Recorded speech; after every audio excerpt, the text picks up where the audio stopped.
Okay. Given that it is January, what I also wanted to talk about today is what do I see as the big challenges for landlords this year? So I've picked out a top three areas that landlords should be concentrating on. So refinancing, I've hinted at it on the a little earlier. We've got about 2 million fixed rate mortgages coming to an end in 2023. So there's a spike of fixed rate mortgage coming to an end. A lot of them are 5-year fixed going back to 2017. So of course, back in 2017, interest rates would have been 2, 3, 4%. And you 2 million people are going to be hit with rates of probably 5, maybe 6, and in some cases 7%. So in other words, the rates are doubling as you're going to come off your fixed rate. And of course, rents have not had chance to catch up.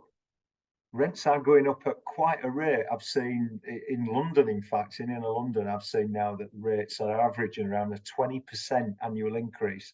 But more generally, we're talking about a 10% plus increase across England, generally speaking. But even at that rate, it's going to take some time for the rents to catch up and be more in line with the mortgage payments. So refinancing now is an issue in the short term.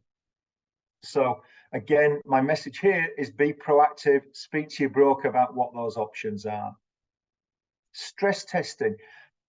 I'm not going to go into what that is in any detail. I covered it in the December market update. So do refer back to that if you want to understand that in a little bit more detail.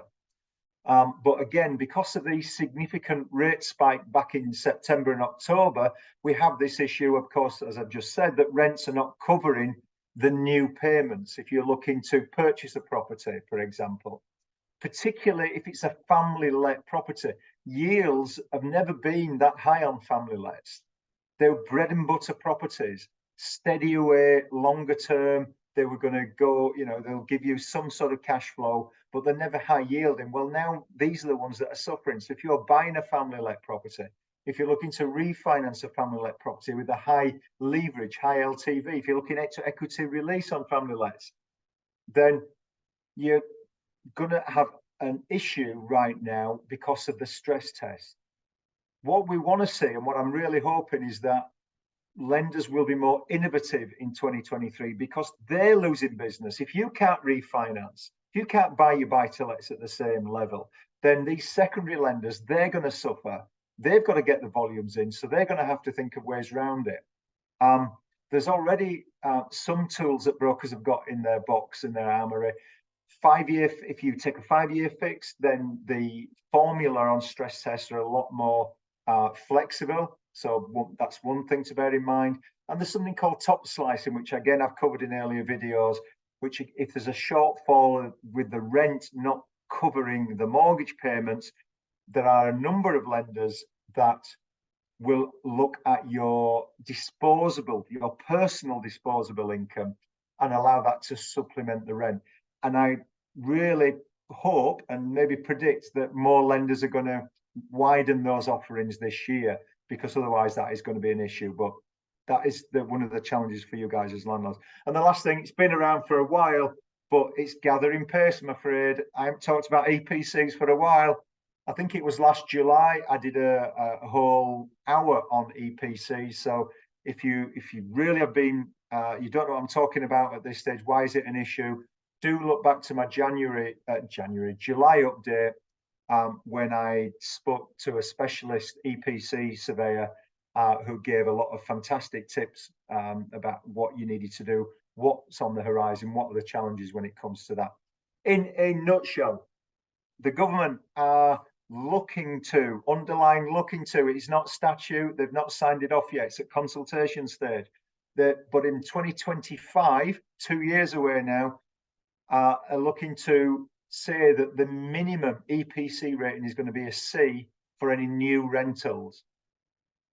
So that could well mean that you're unable to rent your property in 2025 if you've got a D or an E, or for God's sake, an F rating on your buy-to-let right now.